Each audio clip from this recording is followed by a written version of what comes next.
Welcome to the Kop TV, the voice of football's most famous stand.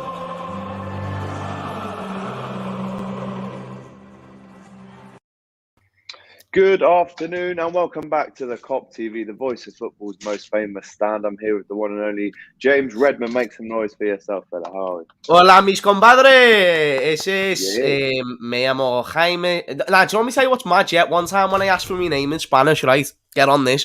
I thought they were going to say like James or James in a funny way, but they just went Jaime. Apparently, like, that's my name in Spanish. Yeah, it is. Jaime. It's a Mad. really popular name. Yeah, it can mean Mad. Jamie or James. Jaime, yeah. You know, it's like a fucking Really bus popular. stop, fucking everywhere, them Jameses, lads. Yeah, man. Yeah. You know what I'm saying? But we've got the best one with us here today. So, Whoop, whoop. obviously, guys, if you're watching Yes, us me up, live, big up to you guys for rocking with us on a lunchtime on a Monday. But there's lots to talk about, James. A lot of fallout from yesterday, and it's taken me the night actually to digest the fuckeries that went. Sorry for my language already early on, but the absolute fuckery. 1 minute into the stream, Alexis. Yeah, 1 minute into the stream because, Rightly so. like I said, I've had the time to sleep on it, and I've watched the fallout from it today. Carragher, everyone basically saying it was a definite red card. Even Dermot Gallagher, the former ref, was on Ref Watch this morning. He said Kane was so lucky. We obviously didn't get that penalty as well. And we're going to speak about that. Obviously, how things look in the immediate future, maybe cancellation of more games. And then we're going to do our favourite B team. So you guys can get involved in this as well. So we're going to put together a B team, our best B team, but it has to be players that haven't really played more than, or made more than 5 Premier League starts this season. So that's the rule. So we're going to have a good time doing that at the end. But let's get into it. Before we do that, obviously, make sure you're liking the video. That just goes without saying, doesn't it, these days? Helps more than you think as well. If you haven't subscribed to James Redmond or myself, then what are you even here for? I don't know why you're even bothering watching this if you've not already made sure you're committed to the channels. It's like Santa delivering every single year, and then you decide to not do the Christmas list the next year. Like, listen, we're delivering, man. Do you know what I mean? Anything. It is. I agree. But anyway, let's get into it, right? Let's talk about that game yesterday. So many things. We'll go in chronological order because we could do the whole hour on that game with all the events that happened. Literally. Like it could be a 2-hour show, so lock yourself in. Got the washing machine going on. It's quite loud in here, so I apologise for that. It's all right for now, bro. Don't you worry. So let's get into the game. It's a decent. I mean, is it a decent start? Because we go behind 13 minutes in, and maybe we should have gone behind even before that. I actually think up until that point, I know it's an early point in the game, but Konate and Matip were dealing with most things. Obviously, an amazing Alisson save. But 13 minutes in, what was your reaction like when we conceded? Because I'm not going to lie to you, bro. We don't concede that many goals recently. So it was a bit of a shock. Yeah, I'm struggling to keep in my brain the order of the chances. The chances that are in my brain... Because Son had a chance, a huge chance. Dele Alli had one.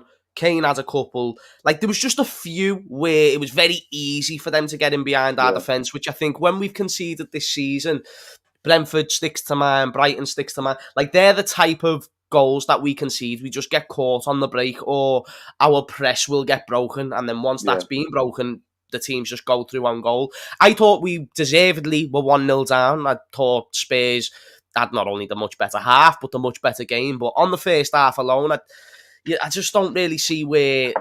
we never played shit either, but their game plan just worked to perfection. I think that's what it was. And it was a surprise. I even said going into the game, I think we're going to draw and Harry Kane's going to score a goal.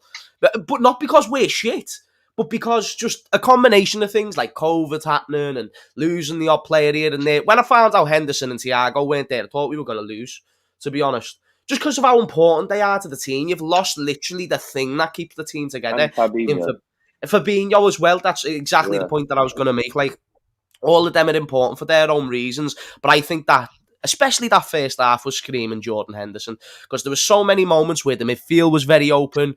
You saw Tyler Morton misjudging a few headers in the midfield and stuff like that. And not his fault. He's got to learn on the job. And he's only young. He's getting stuck in with some very physical players that Spurs do have. But I thought that was our main downfall, the midfield. I felt like we got beat a lot in the midfield battles, and then that's where Spurs were able to break and just essentially, long story short, lad, just give us a fisting. basically in that first half, that's what we received, I'd say, in a Yeah, horrible kind of truthful in way. a very, very horrible way. Yeah. But yeah, I agree with you. Fabinho, Thiago Henderson, our main midfield, our first choice on paper midfield, gone. Van Dijk, gone. So obviously, listen, to even draw the game is actually a decent result for Liverpool if you actually talk about what's happened in the game. But the 13 minutes incident with Harry Kane, let's get into that because, I think it was about 22 minutes in after his goal, which was only his first goal.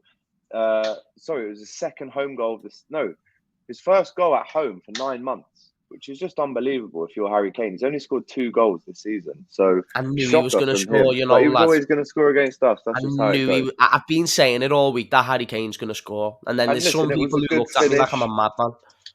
It was a good finish. It was a good through ball in between.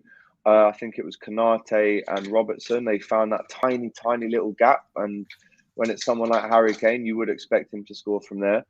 So it's a decent finish. But however, what happened on the 20th minute or around thereabouts, where he's not only taken out Robertson, but he's come running at him, studs up. He's high. I would say definitely at least all of his studs landing on that shin pad, which for me is an instant red card. And then for him to come out after and say, no, I think I got the ball. Obviously, it was a good tackle. I didn't think if it was all of it, to be fair. And it's just absolutely disgraceful how Robertson's come out and said about his foul. He goes, hands up, I'll take responsibility. Silly, I lost my head. Moment of madness, I've got a red card. And that's how Liverpool players have been taught to speak to the media or just be in general, morals. And then you've got Kane coming out just pure denying it and lying to everyone's faces, where every single person is saying it's a clear red card. And they're both lucky. Kane's lucky not to get sent off, but Robertson is lucky that he didn't snap his leg. Because if his studs were in the ground and that impact hits you there, you literally will snap your leg. So what did you make of that? I mean, straight red card for me, that one. Well, they were both reds, weren't they? Shout out to Esther, by the way. I haven't spoke to Esther for a while. Shout out to you, Esther, long time supporter of James Redmond TV. Really appreciate it. Right. So as for the fouls, I don't know how Harry Kane never got sent off. I don't even want to make it like I'm saying Harry Kane should have been sent off and Robbo shouldn't. I want to clarify both. In my opinion, should have been sent off. Like even when Robbo done that challenge, I'm thinking to myself, oh, Robbo, you've just literally ruined what was probably your best performance all season. Yeah. Like, best performance all season. Fire. He was immense. Start to finish, constantly coming up and down the pitch, saying, fuck you, goal, assist. A header, do you know what I mean? Finally, he gets a goal, and then he just ruins it with that red card. It's unfortunate, but unfortunately for Robertson, he's not England's star boy, and he's not the one who's represented in a certain light. Not England captain. But that doesn't matter to the English referees. They just care about certain other things. But we know what the English officiating is like in this country. I've said it for probably years now. That I've been doing this type of football content stuff, that the football referee, and it doesn't take a genius to realise that it's not of a high standard. And I don't think it's of a high standard. I think it's a very low standard when you put it in comparison for what the league is, the best league in the world, the highest standards in the world. That's bollocks when you see what people we put out on that pitch. And I don't know, it's just week in, week out now. Do you get what I'm saying? Like there was even a shout for a penalty for us, weren't there? What am I thinking? So Paul Tierney, the referee, absolute clown. That was a Stonewall penalty. Stonewall penalty. If that happens anywhere on the pitch, it's obviously a foul and a yellow. It makes you think as well that if we do get that penalty again, I don't think we should have won the game when you compare our chances to their chances. But if we do get that penalty, you never know what the score is. And I don't know, I just think it changes the dynamics of the game. And there was 2 huge moments. Harry Kane, who, listen, never scored for the rest of the game, but he was creating a lot for Spurs. So if he's not on the pitch, best believe that has a positive impact for us. It improves our performance. And I'm not trying to say, let's get players sent off so we can perform better. But he should have been sent off. Once he goes off, we play better. There's less chance of them scoring. Then we get a penalty denied. Didn't get given that. Again, that impacts the game. And then Robertson does what he does. At the same time, even though he shouldn't have went in for that challenge, and it was a snidey challenge, by the way, I do believe that this is going to sound mad, that it was kind of like fair enough for losing your head, because there was so much bollocks in that game to where I can understand why you got a little bit frustrated in the moment, especially when I don't think there was a player on that pitch more than Robertson who wanted to win that game.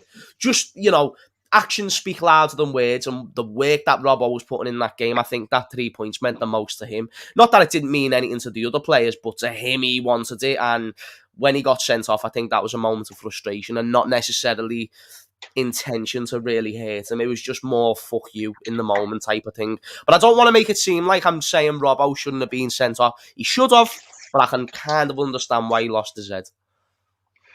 So yeah, I completely agree with everything you said there. Robertson reacted to a game that was really bubbling up, and he lost his head in a moment of madness. And yeah, if that happened to me in a game or Alex, in the Sunday League, that's a red card. And Alex, not to mention as well, now we don't have our midfield, we don't have Virg, we don't have Robbo.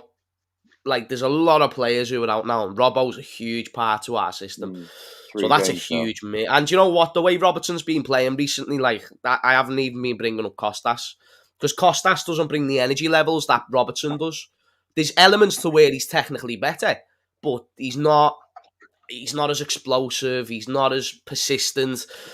He's not as difficult. He's not giving you as much as a headache as Robertson does. So to be missing Robertson now for the next 3 games, that's unfortunate. That's unfortunate.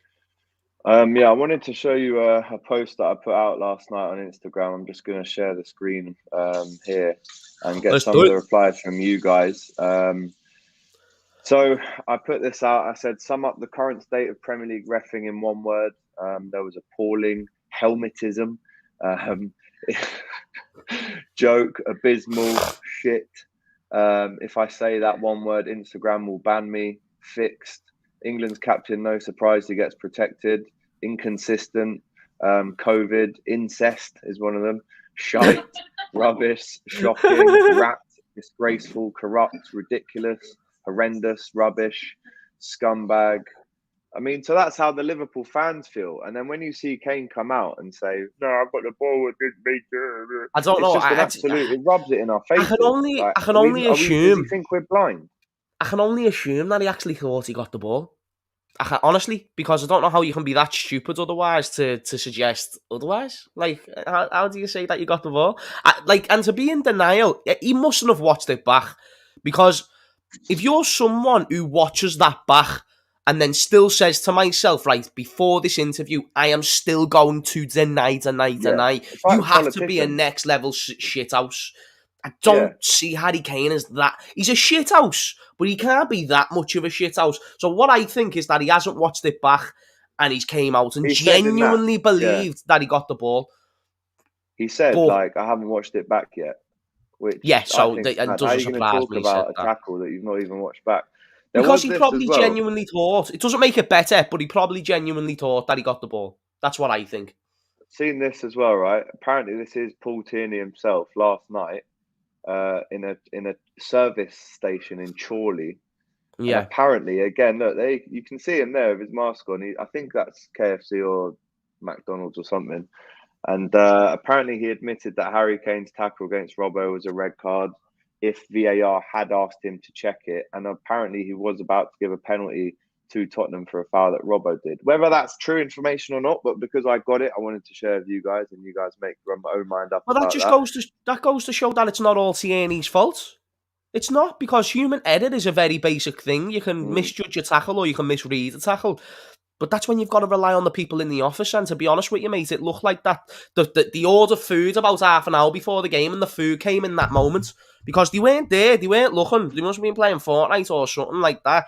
So I don't think it's everything. Like, I've always questioned who stands in the office for VAR. That's the person you should really be looking towards for big moments like that. Because they have the power to call the referee back and be like, hey, listen, lad, to save your ass, I think it's probably best you give him a red card, or I think it's probably best you give that penalty. All round, though, it was just bad decisions galore from the referee then onto the office. I agree with that, because he's looking for help, really. If he doesn't see something, he's looking for them to not only tell him what's happened, but basically make a decision for him. And if he's not been able to get any of that information through, then his hands are tied, really.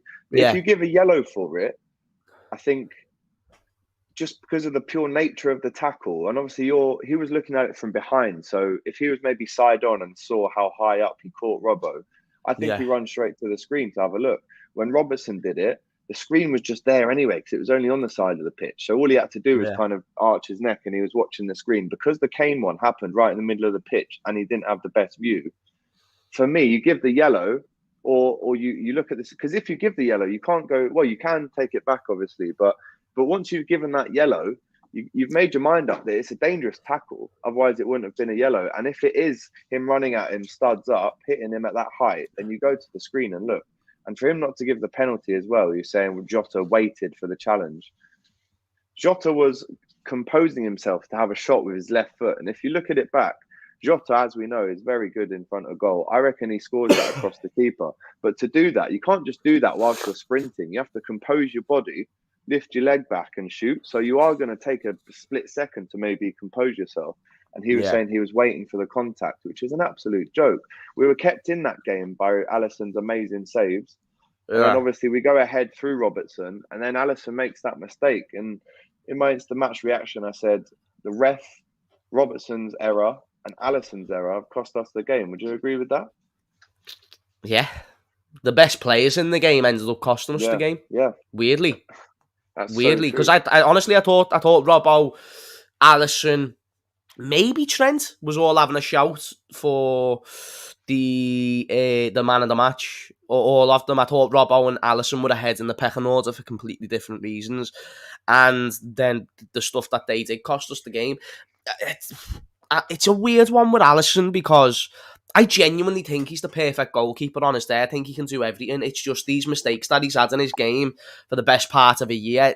It's not ideal. Do you know what I mean? It's not ideal, especially in a big moment where you've just scored in a game that's very scrappy and there's a lot of things happening. The referee isn't really on your side. And then you overcommit to a challenge, which if you're going to commit to that challenge, make sure you get the ball. And he never got the ball. Like he was going into it with his knees, James. Yeah, it was like weird. And right then he gave the ball away afterwards as well. I don't like it when he does that. It's very even Mignolet, who made some stupid decisions, and Karius, who was just shit. They weren't making silly errors like that. Like, don't be too overconfident with your ability. And I love Alisson, lads. I don't want this to come across as Alisson slander, but constructive criticism is always welcome, I think, to make the players better. And if I was the coach, which I'm not, but if I was, that's the one thing I'd say. I'd be like, listen, lads, just move the ball. Once you get the ball, move the ball and read them situations better, because Alisson is usually brilliant at reading those sort of, when a player's running at him, the ball is through on goal. He's usually all right at that. One thing I do say, though, in terms of actually making the goals small, there's probably not a better goalkeeper in world football than Alisson who does it. Because there's chances there. There's chances there where Kane squares it across and he shoots, but it's the way he doesn't commit to the dive. It's the way he's like, "Oh, you're gonna shoot now. You're gonna shoot now," but he doesn't shoot. He's waiting for you to exactly. He's waiting for you to make the decision. That's what most great strikers do with penalties and stuff like that. They'll wait to see where the goalkeeper's gonna move first, and then they'll place it. But Alisson does that, but in reverse. So I do still rate Alisson very, very highly, but he does need to cut those mistakes out the game, because there's now a few times this season West Ham stands out, and now Tottenham, where we've dropped points. We can't afford to be dropping points, because City aren't dropping points. So you've got to make sure that everyone is in cohesion, because even with the injuries yesterday, and this it makes me remind me of talking about them 6 games that we lost consecutively last season. It's individual errors, but you can still win the game. If you take your chances, you can win the game. If you avoid those mistakes, you can actually get the 3 points. But it's those mistakes that are going to cost you in the long run. And lad, I'd hate it for Alisson to be the one who cost us the league title, is all I'm saying. Because he saves us so many points as well. So I said it yesterday. He earns us maybe 10 to 15 points a season. But at the same time, yesterday, he's cost us 2. I reckon he's cost us 3 against West Ham. So when you start adding them up, it's like, well, yes, he's got the most clean sheets in the Prem right now. But these crucial, vital moments where we're winning in a game, and then all of a sudden he makes a mistake like that. And to be honest, when they scored that second goal, and then we got a red card, I'm thinking we'll be lucky to get a draw out of this. Lucky. Yeah. But then you think that chance that Tsimikas had at the end, where if that was Robertson and he slides it across quicker, Salah scores a 3-2 last-minute winner, and we're all, buzzing about that. It's just such fine margins. It's everything, lads. It's everything, and I didn't think we deserved to win the game. All right, Marshall. When we didn't, when the game finished, it was just from me, and I'm never like this with a draw. I just went, thank fuck that's over, because a loss would have been much worse. We would have been you'll be surprised of the huge difference between 3 points and 4 points behind first place. That's the difference of we're now only 1 win away from getting back top of the league. So it sounds. Whereas if we lose that game, it's 4 points. Goal difference is shit. Like, there's a lot. You're not only 1 win away from that top of the table no more.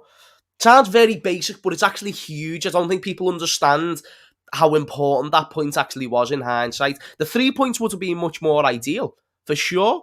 But at least, if we won that game, we would have been within 1 win away from City anyway.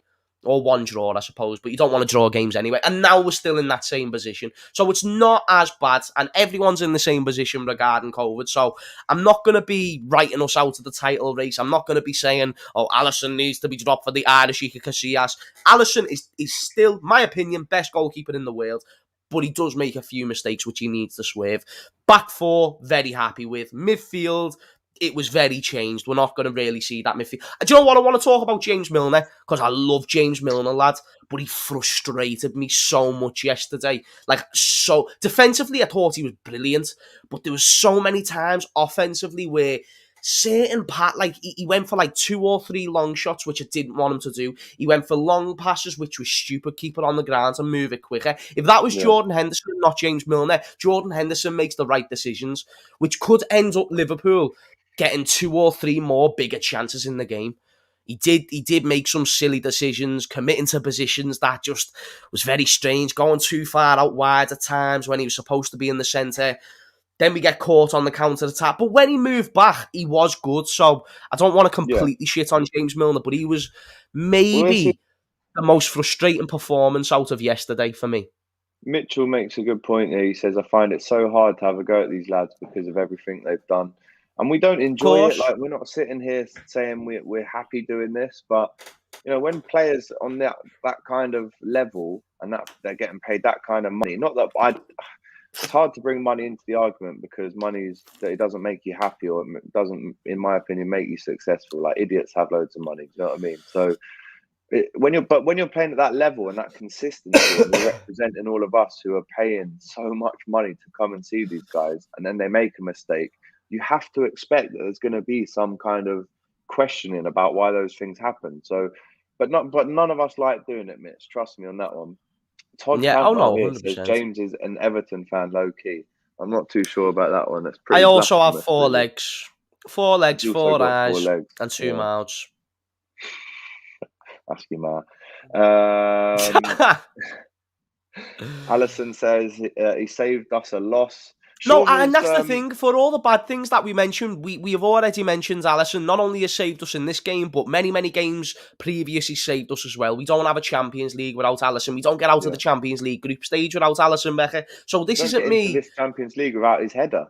Exactly. So this isn't me, shitting on Alisson in any way, shape or form. I believe he's still best goalkeeper in the world. But it's these mistakes that stop him from being the best in the world. And don't you, as a Liverpool fan, want to convincingly say, I've got the best goalkeeper in my team? Because if Alisson's there on his best day, week in, week out, then that's what we've got.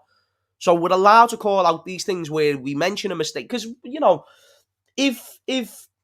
if we make a mistake in our field, if we say something in a video that is a controversial opinion, why are people in the comments not allowed to call that out?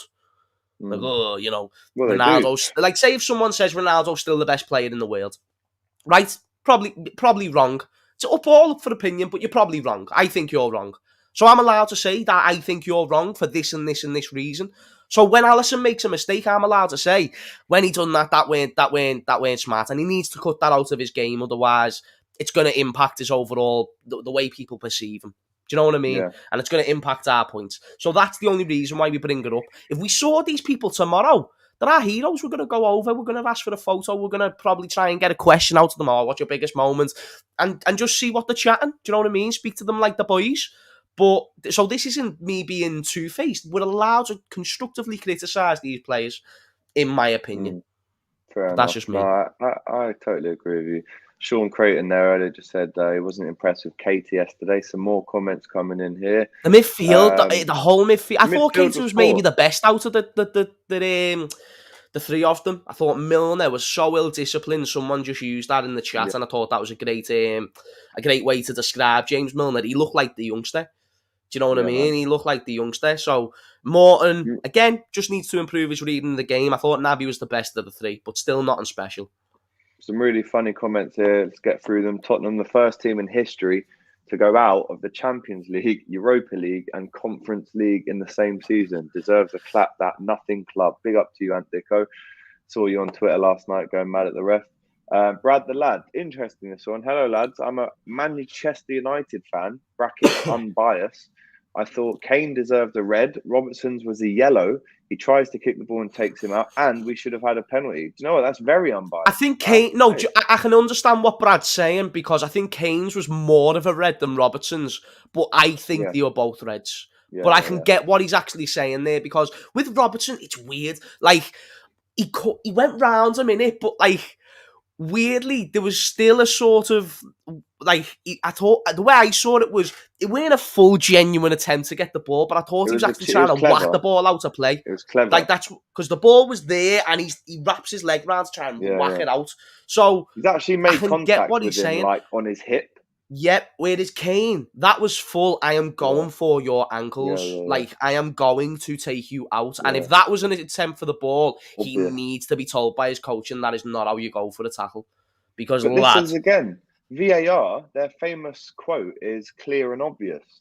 If that's not clear and obvious, then again, I must have no eyes in my head. Because what I saw there was very clear, obvious, and dangerous, threatening. That's it. Kane's was more clear and obvious to want to like take out the man, and obvious, it just looked like do you know when two people have got a problem in Sunday League, like having beef before the game, like you owe me, so you lad, what then? You know what I mean? And then like they go into the fixture and then just rattle each other. Felt like that. Felt like that. Robertson O'Kane though. And apparently Emerson, if he did get that penalty given against him, it would have been his second yellow. So he would have been off as well. So many things yesterday it didn't happen for us. Like the stream people. He's right, Mitchell. As we subscribe as we approach 14,000 subscribers. Big up to everyone who subscribed. Ali A Fax, thank you. Hey Alex, lad, do you know what? Do you know before we move on to the next topic? Yeah. How's this year been for you, lad? Great year for the channel. And a great season for the channel. Yeah. Got back to games, and even though it's looking a bit mad at the moment, I don't think people, you don't do loads of interviews and stuff like that. Fucking hell, though, lad. Like you've had a big season. Yeah, man. Thank you. It's good to look back on it sometimes. I think when I moved up to Liverpool, I was like, if I move up here and I'm not at around at least over 10, I wanted to get over 10 by the end of the year. So the fact that we're almost on 14 is great. And I think a lot of that has been down to the fact that I've been able to come up here, work with yourself, work with Ruby, be a part of it, be at every single game, be at Jurgen's for the away games, feel like it's a bit of a presence up here on the street, from the Kop TV. So yeah, thank you, bro. It's been a tough year though. Tough, but successful. I think you can say. I think you can label this year as successful. Yeah, definitely a successful year, 100%. I wouldn't say it's not successful, but at the same time, never happy with where we are. Always looking to go more, get more, and we're going to do that next year, aren't we, fella? So absolutely. If you're watching right now, big up. Already hit the like button. Thank you, Alan, who says in brackets he's a haggis muncher. Big up to you, Alan. Obviously haggis, he must be Scottish then. Fair enough. We should have played the Ox, says Theo. A lot of comments. I'm just I thought that these. I thought do you know why I want to touch on the Oxlade comments? You rattle through them still, but Oxlade is someone who I think should have played over Milner. Or Morton. Even maybe Morton, yeah. Yeah, Morton or Milner. Vinod pointing out that the midfield was weak yesterday. Road to 14k. Hit the like and kindly subscribe. Thank you very much, Esther. Appreciate that.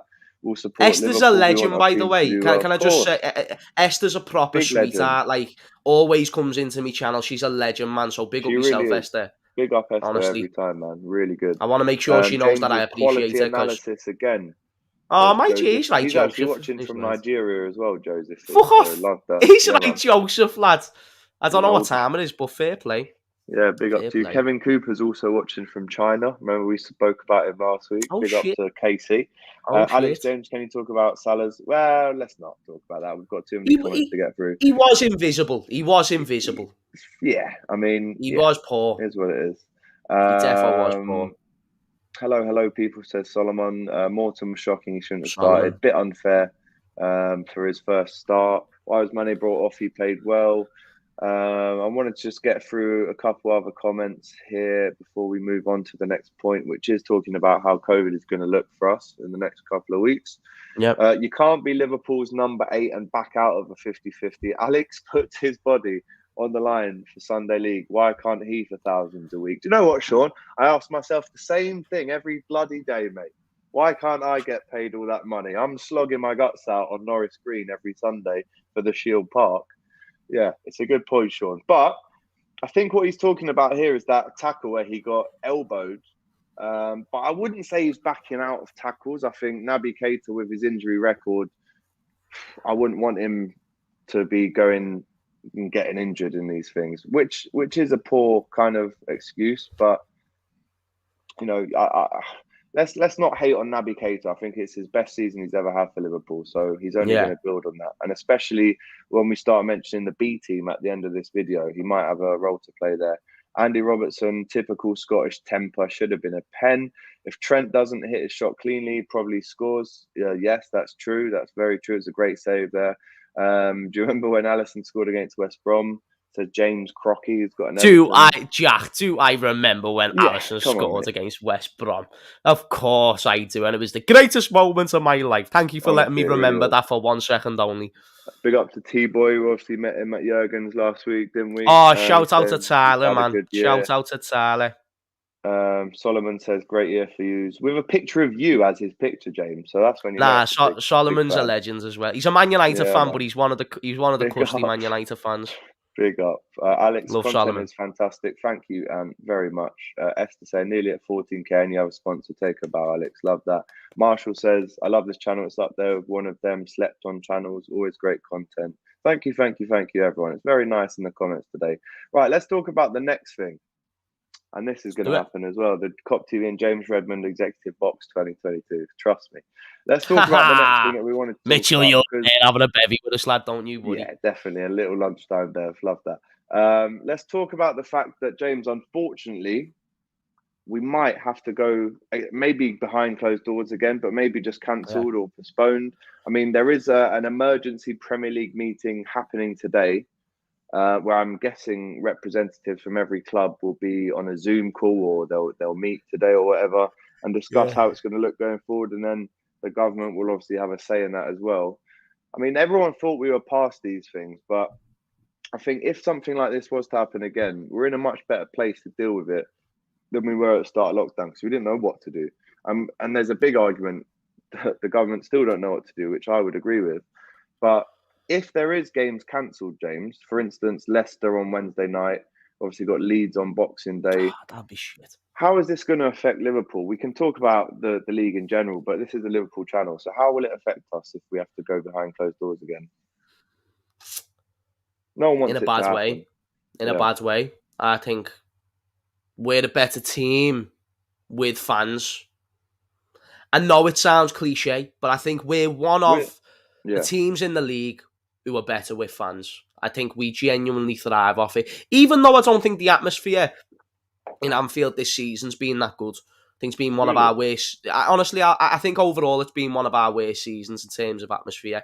A lot of times I've gone there and I'll be honest, it's still a great atmosphere at times, but you know, we can be quiet for long periods of that game and sometimes we do need something to really get us fired up and really wanting to go for it. On our best day, no one can touch us, but that best day doesn't come often enough, but we still are there. So moments in the game where it's looking like the tide's starting to turn the other way, that's when we start. Yeah, Arsenal is a prime example. When we started kicking off, that was the worst thing Arteta could have done because he got us riled up. And then you saw us take them to the sword. 1, 2, 3, 4. That's the examples that I'm going with. Also, by the way, we're still undefeated at home without fans. Yeah. All those losses that you think and associate Liverpool with at Anfield, they came without fans. So I feel like the facts are just in the pudding about we really are the 12th man. And many clubs will feel that way about their fans. So this doesn't just negatively impact us. It negatively impacts the league. It negatively impacts people's lives of maybe a match day is the one thing that you get to look forward to a week. Maybe. But now you can't get that guarantee. You might have to sit at home. You never know. You might sit at home by yourself. There might be people who don't have family to sit with, and maybe when they go to the game, they see the mates at the pub. That's like what keeps them going. That goes again. That's really upsetting, mate, and I hope it doesn't happen. But I do have a Did you feeling think that the it's game probably should have gone going ahead to. yesterday? Yeah. I thought it should have gone ahead. If you can play, then yeah. If everyone's COVID and negative, yeah, man. Like, I'm not gonna lie, I didn't really see much of an issue with it. I mean, there's so many other games cancelled at the weekend, and you maybe think, well, the ones that did go ahead are the ones that were on TV. So Arsenal went ahead, Man City still went ahead, Liverpool went ahead, and they were the only 3 games on live TV. So, bless me. Bless you. So, is there an argument to say, well, the televised games, they're going to play them, they're not going to cancel them because there's too much money at stake? Is that something that you can see? Yeah, defo. That's a possibility. Do you know what I mean? That's definitely a possibility. All the big teams still played. Man United never, but it's a weird one, lads. It's a weird one. Here makes the point that the Newcastle game had the feeling of Atletico game all over it. And what he means by that is we all thought in the ground, again, maybe it shouldn't have gone ahead. When all those other games around you are getting cancelled, it's almost like, well, you've still got to play Liverpool. You're on TV. So if you and all your players get COVID and ruin Christmas for their families, then, oh, well, it's because you're on TV. And I do think that, one, I don't think that game should have gone ahead yesterday. I might have to disagree with you on that one. I don't think it should have, considering there were 7 games that got cancelled and this one went ahead. But then I'm torn because on the other side of things, Liverpool have announced this new Plan B entry to the stadium where you have to show this and that. To be honest with you, I got that before. Once at Anfield, I know I was with you on Thursday night. We didn't get checked not once throughout the whole season. So these things that are in place, are they actually helping? Is it a bit of a smoke screen? Are the numbers actually rising because of the fans in stadiums? Who knows the actual truth? Do you know what I mean? All the information they want from every fan is impossible to do on a match day. You can't do 60,000. Otherwise, every match day will be delayed. You will not be able to, you'll need a steward for every fan. So I'm not being funny or not. I'm to go through all that information, because I looked at that email before myself. You want about 10 things to check that every person has got all those things. Yeah, the health is ludicrous to me. Ludicrous. COVID pass and negative test. So, and to check all that for every person is impossible. So there's still going to be people who walk in there without that information. So listen, it's just not well thought out. And besides, I just feel weird talking about these type of things. I do. I feel weird talking about it. It's weird. Mitchell says, going back to what we just mentioned there, they've paid an absolute fortune for the Boxing Day fixtures, Amazon. They don't want it behind closed doors. They'll wait until the new year for closed doors. So maybe the games will go ahead with fans, from now until the new year. But as Ant Dicko says here, it's a waste of time if all these new things, with possibly empty stadiums, that all these things have been put in place to allow fans to go back in. And now you're going to say, what, you can't go back in until the new year because the TV is paid. It's madness. So obviously we're hoping that, fans can go back in if it's all safe and sound, and why not?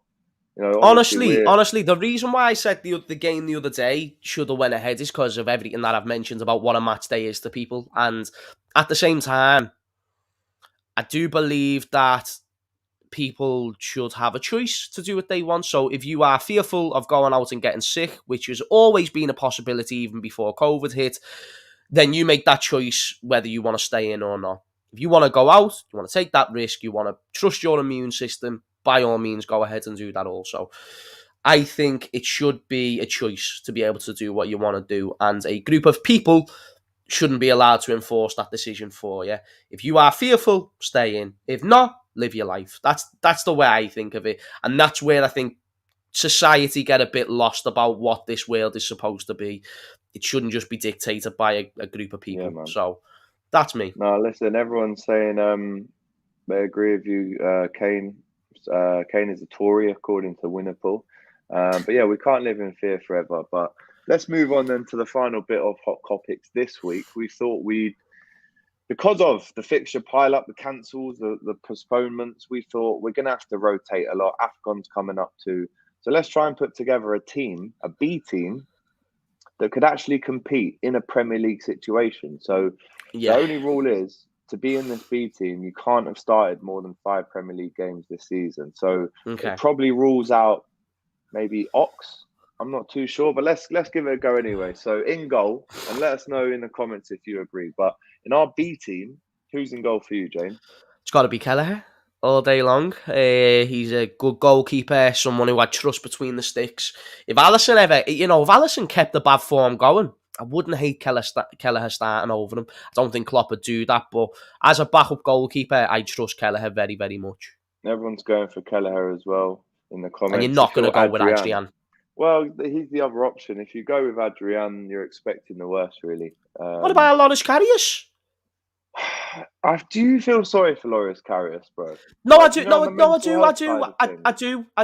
I do. Mental health side of things, I've always felt sorry for him, but he is crap. With all due respect, he is crap. But he's an Instagram model. The shit that he was given when. I don't think that should have been that can't be condoned in any way. But he lost us a Champions League final. I'm wise a person. You know what I mean? You win in goal. Imagine if you win in goal, lad. Do you know what I mean? I don't know. If I was in goal, I don't think I would have made that mistake. But anyway, big up, Karius. You'll be surprised. You'll be surprised how hard it is to be a goalkeeper. People say that they don't make those mistakes. You will be surprised when the occasion gets you. If you just got told. If you got told, yeah, but you could have done something else. People say, oh, I would have done this and I would have done that. You don't fucking know. You're a normal person. You don't train day in, day out. How do you know you wouldn't make the mistake? Just keep saying that. Ali says, why is he still here in the first place? I think that's what I don't get. A 5-year deal. That's the bit that confuses me. I'm not too sure why he's still here. What the fuck? Just let him go. Doesn't need to be here. But I think I think he's staying just to receive a wage. Yeah, but I mean, he's been on loan. No one really wants him. Bless him. So we'll see what happens there. Ali, I'm not backing Karius to a point where I want him to be our goalkeeper. But obviously, if you got sent death threats for making a human error, do you think that would be condoned? And people threatening to kill your family and shit like that? Are you mad, Ali? I'm not. Do you know what? I am gonna back Karius if you think that's acceptable. I will back Karius, Ali.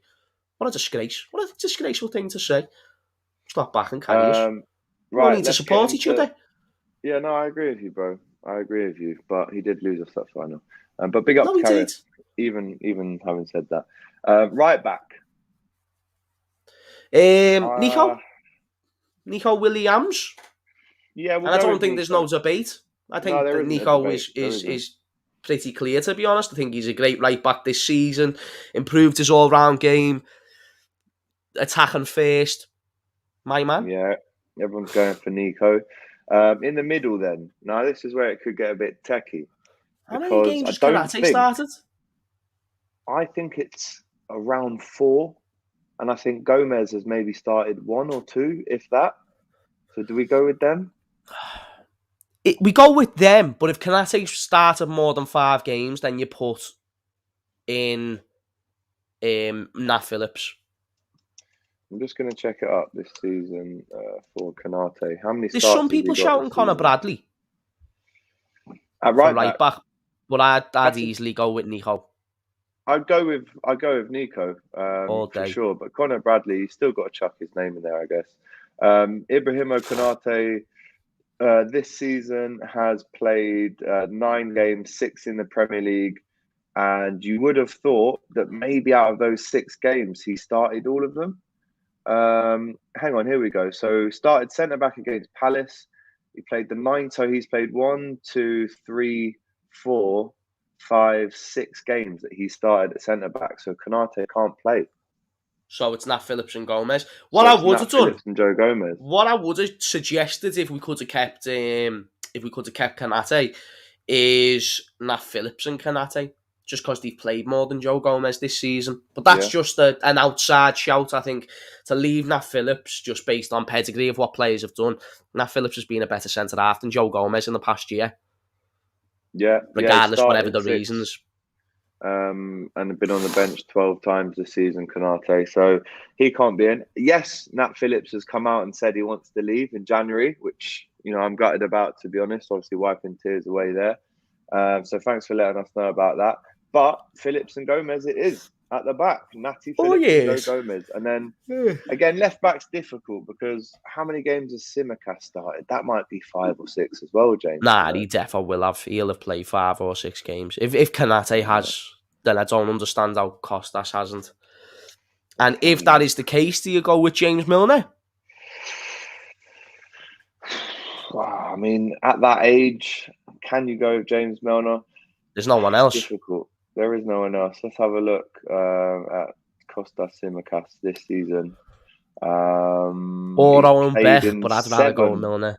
7 Premier League games, and he has started 1, 2, 3, 4. He's only started 4 games.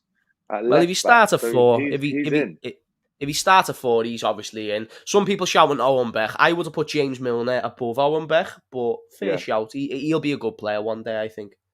So because Simicast has only started 4 PL games, our back 5, Kelleher, Nico Williams, Nat Phillips, Joe Gomez, and then obviously Simicast.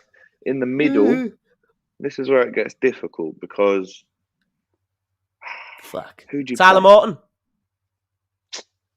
In the holding role? Tyler Morton? Do you play Curtis Jones over Tyler Morton? Me personally, I would play Curtis Jones. Not in the holding role. Let's pick a holding player then.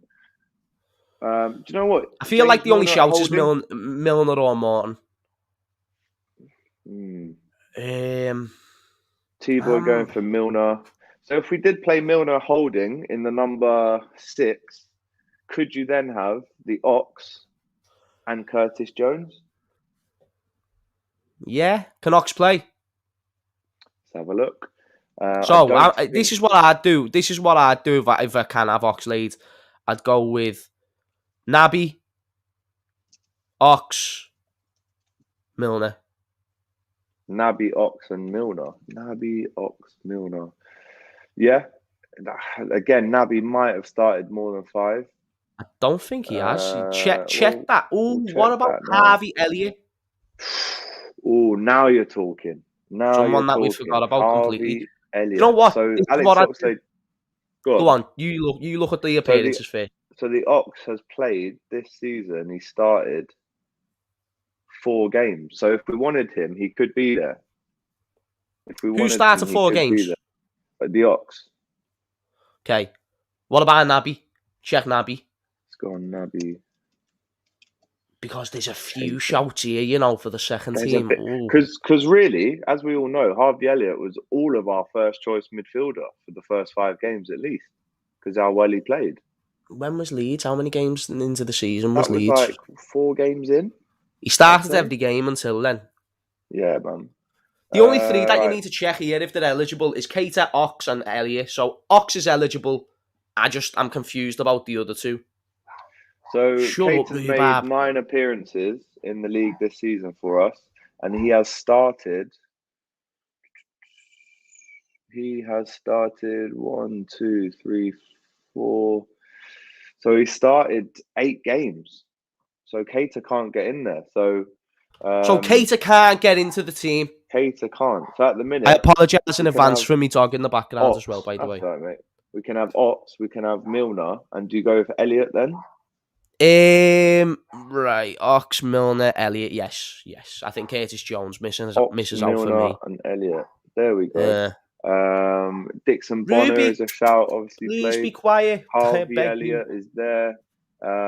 Cade Gordon has played, obviously. So Bailey's going Milner, Ox, and Jones. I mean, I'm going to overrule everyone. And I'm going to say... Say what? I'm torn between Elliott and Jones, bro. I can't pick. It's Elliott. What do you mean? It's all right, Elliott. we'll go with Milner, Ox, and Elliott then. Elliott's a better player than Jones. Elliott's a better player than Jones, I think. I love Curtis Jones.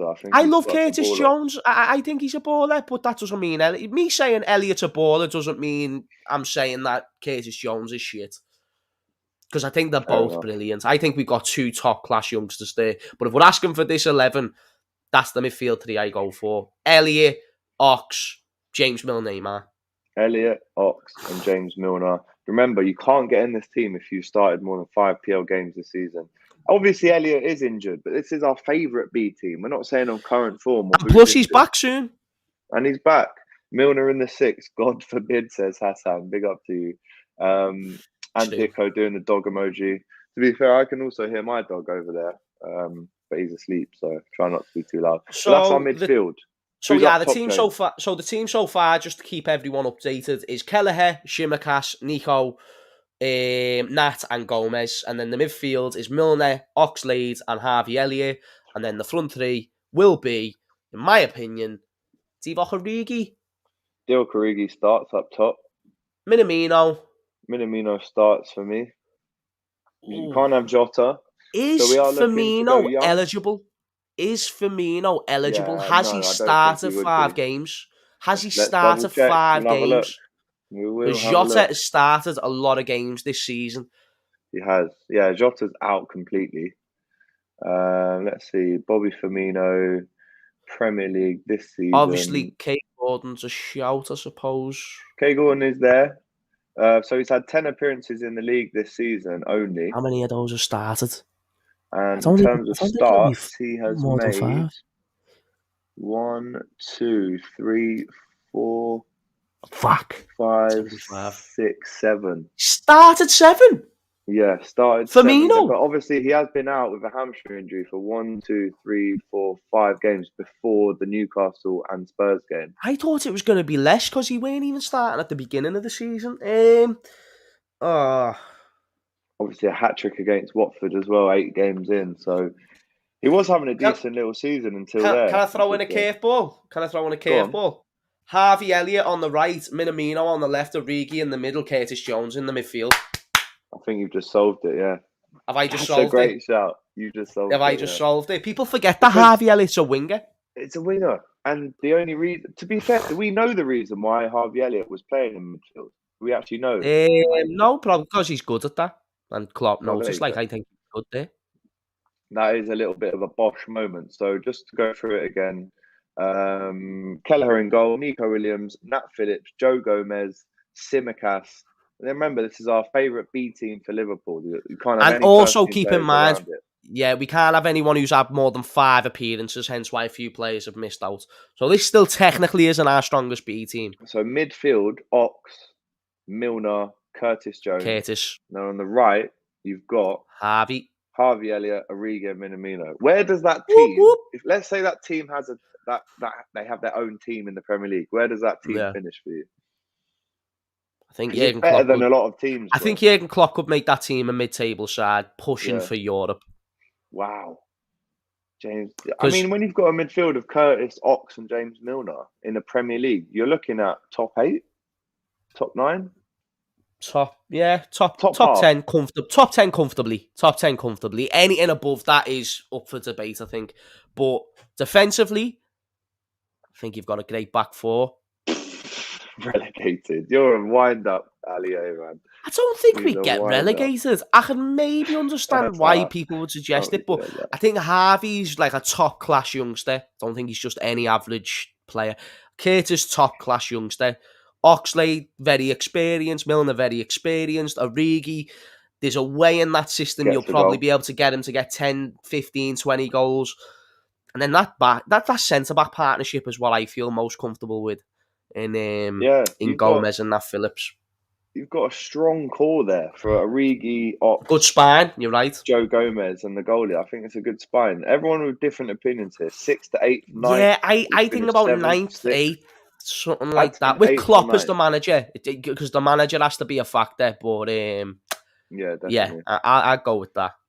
Dylan Records 4. Curtis made to look good. Just another. Someone's just said title contenders. Imagine that, Origi lifting the Premier League. Who'd be the captain? Again. Milner. Milner. If Milner wasn't the captain, who do you want though? Oof.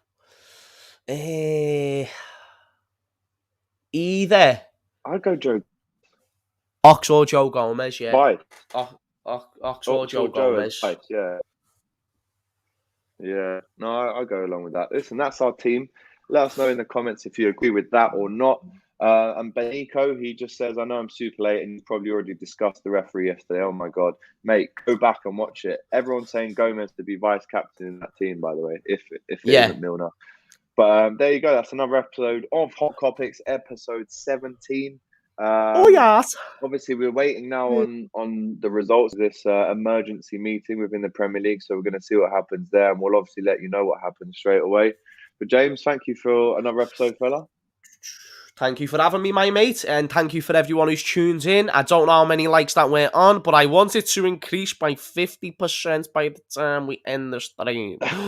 Thank you. Well, James is going to share this as well, straight after. It's already shared. It's already shared. So, Esther, thank you very much. T-Boys TV, Bailey, and Dicho. My man Ali A, even though we had a little tuss-up earlier, I love you, lad. Hassan, Stu, Solomon, my G, you know the score every single time.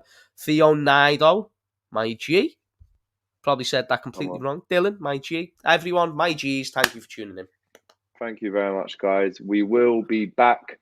And hopefully we're at Anfield on Wednesday night for the Leicester game. But obviously we have to wait to see what happens. But like usual, like the video, do all of that good stuff and show us some love. Thank you for the input there. And guys, we'll see you soon. Whoa. Just before you go, don't forget, give us a like, drop us a comment and subscribe to the Kop TV. The voice of football's most famous stand.